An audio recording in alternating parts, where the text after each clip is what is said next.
வெண்ணிலவை தட்டி தட்டி செய்து வைத்த சிற்பம் ஒன்று கண்டேன்.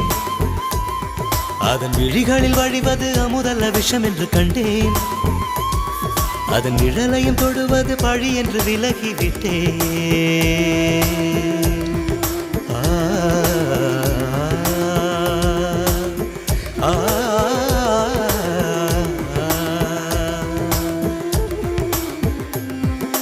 வாழ்விழியால் வலை விரித்தாய் வஞ்சனை வெல்லாது.